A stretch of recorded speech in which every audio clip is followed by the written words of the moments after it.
జీవితం మొత్తం మీరు ఎన్నడూ పసుపు రైతుల కోసం నయా పైసా చేసింది లేదు. చెరుకు ఫ్యాక్టరీల కోసం ఒక అడుగు నడిచింది లేదు. పనిచేసేట్టు కూడా పనిచేసిన ఘనత మీదే, నాశనం చేసిన ఘనత మీదే. మామిడి, చెరుకు, పసుపు, ఇలా అకాల వర్షాలు మొత్తం వరి తడిసిపోయింది. నోట్లకి జిప్పేసుకుంటారు, మాట్లాడరు. మీ 6 గ్యారెంటీలకు ఏం రోగం వచ్చింది? పక్షవాతం వచ్చిందా? ఏమైంది మీ 6 గ్యారెంటీలకి? 500 రూపాయలు ఎక్కువిస్తే ఏం పోతుండే మీది? రెండో పంట మీ ప్రభుత్వం వచ్చినాక రెండోసారి కొనుగోలు చేస్తున్నారు. ఆ కొనుగోలు కేంద్రాలు సరిగ్గా లేవు, ట్రాన్స్పోర్ట్ లేదు, హమాలీ లేవు, గోనె సంచులు లేవు, సుతులు లేవంటారు. మళ్ళా తరుగు తీస్తూనే ఉన్నారు. మహిళల్ని మోసం చేస్తున్నారు. ఇప్పుడు మహిళల్ని మోసం చేశారు, మహిళలు ఓట్లు వేసేటట్లేరు. రైతుల్ని మోసం చేశారు, రైతులు ఓట్లు వేసేటట్టు చేయరు. యువకులు, అసలు యువకులందరూ మోడీ మయంలో ఉన్నారు మొత్తం. ఇప్పుడు ఆ ఎన్ఆర్ఐలు యాదకొచ్చారు ఇలా కాంగ్రెస్ వాళ్ళకి.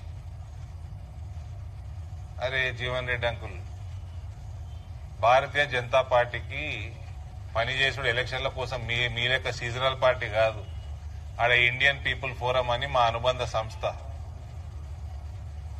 ఆడ రాజకీయాలు తప్ప కేవలం సేవా కార్యక్రమాల కోసం పెట్టిన, దట్ ఈస్ నథింగ్. మనకు అది బీజేపీ అనుకోవచ్చు మనం.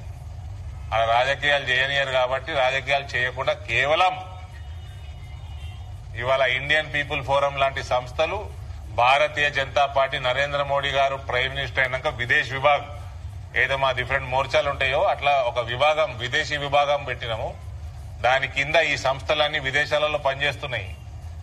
మన ఐడియాలజీని, బీజేపీ ఐడియాలజీ, బీజేపీ ఎట్లా రన్ చేస్తుందో అంతా ప్రపంచవ్యాప్తంగా పెరుగుతున్నది. ఇలా బీజేపీ యుఎస్ పోతే ఓ బీజేపీ ఉంటుంది, యూకే పోతే ఓ బీజేపీ ఉంటుంది, మీకు యూఏఈ వస్తే ఐపీఎఫ్ ఉంటుంది. ఐపీఎఫ్ యూఏఈలో 10,000 మంది మెంబర్షిప్ ఉన్నది. ప్రతి రాష్ట్రానికి ఒక చాప్టర్ ఉన్నది. తెలుగుడికి ఏమైనా ఇబ్బంది అయితే తక్షణమే ఎంబసీని మాట్లాడతారు, వాళ్ళని వాపసు పంపించే కార్యక్రమాలు మొత్తం చేస్తారు. కోర్టు ఇష్యూస్ అయితే అడ్వకేట్లని ప్రొవైడ్ చేస్తారు. విజయవాడకి వెళ్లి 10 మంది అమ్మాయిలను తీసుకుపోయి ఇంట్లో పనిచేయడానికి తీసుకుపోయి ఇబ్బందులు పెట్టి తరిమేసారు బయటికి. ఆ 10 మందిని తీసుకొచ్చి వాపసు విజయవాడ పంపిరు పోయిన నెల. మీ ప్రభుత్వాలు ఉన్నప్పుడు కంకణం కడితే మూతి పని రాలగొడుతుండే దుబాయ్లా. ఇలా కంకణం కడుతుండ్రు, బొట్టు పెడుతున్నారు, తిలకం పెడుతున్నారు, స్వామినారాయణ మందిరం పోతున్నారు, పూజలు యాగాలు చేస్తున్నారు. సౌదీలా నేను పెద్ద కడతా అంటాడు గుడి, అబుదాబోడు నేను పెద్ద కడతా అంటాడు, దుబాయోడు నీకంటే పెద్ద నేను కడతా అంటాడు. అన్నాక ఇస్లాం ప్రపంచంని ఏలే సౌదీ యువరాజు మైక్ ముందరకు వచ్చి జై సియారాం అంటున్నాడు. ఇంకా మీరు నేను జై శ్రీరామ్ అంటున్నాము, ఆయన జై సియారాం అంటున్నాడు. ఆయన సీతమ్మ తల్లిని కూడా యాద్ చేసుకుంటున్నాడు. మీకు ఎన్ఆర్ఐలు ఈ మభ్య పెడతారు మీరు. కాంగ్రెస్ పార్టీ అంటేనే కరప్షన్ కి అడ్డా, కమిషన్ గడ్డ.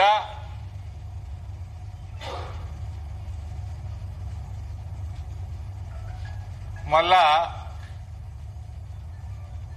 తిక్క స్టేట్మెంట్లు, 370 వాపసు తెస్తాము, ట్రిపుల్ తలాక్ వాపసు తెస్తాము, బంగ్లాదేశ్ రోహింగ్యాలకి పౌరసత్వం ఇస్తాము.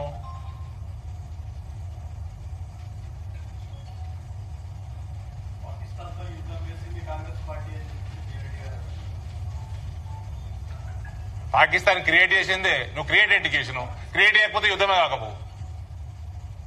నువ్వు పాకిస్తాన్ క్రియేట్ చేయకపోతే యుద్ధమే కాకపోవు కదా.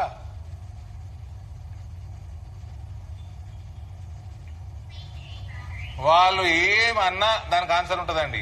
ఎందుకంటే ఈ దేశానికి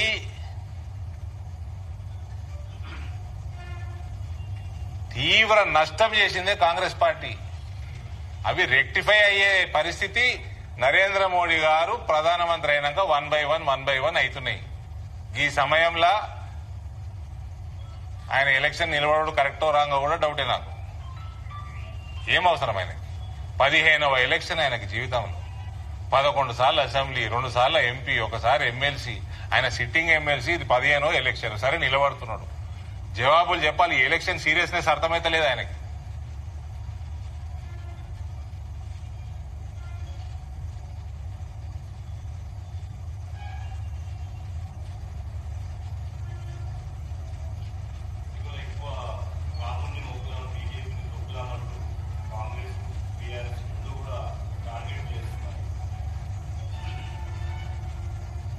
మరి ఓడాపిండి ఇలా అయోధ్యలో 1948లోనే కట్టేది ఉండే. మరి ఎవరైనా రామ మందిరం కడితే ఆపి రైలని.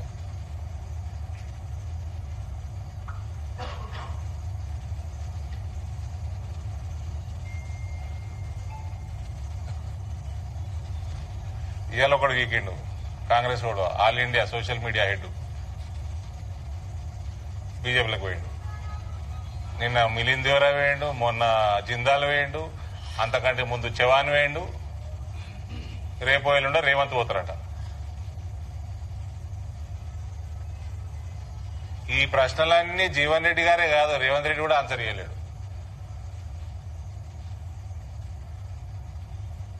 రేవంత్ కి పాపం ఏబీవీపీ బ్యాక్గ్రౌండ్ ఉన్నది, లోపల హిందుత్వం ఉన్నది, కానీ బయట ఏం చేయలేని పరిస్థితి. పాపం గోస పుట్టుబడైపోయింది రేవంత్.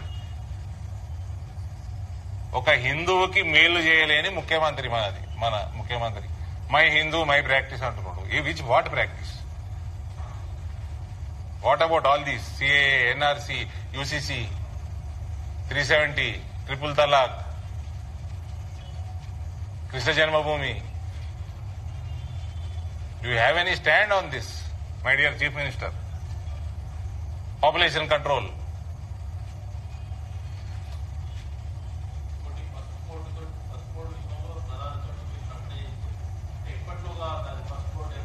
పసుపు బోర్డు ఏర్పాటు అక్టోబర్ 4 రాత్రి అయిపోయిందండి. కార్యాలయం ఇన్ఫ్రాస్ట్రక్చర్ క్రియేట్ కావాలి దేశం అంతా. బోర్డు ఏర్పాటు అయిపోయింది. రాష్ట్రపతి ఉత్తర్వులు you cannot question, I cannot question, nobody can question. If somebody is questioning is unfit to contest the election. If somebody is questioning the presidential authority in this country, you are unfit to contest the election.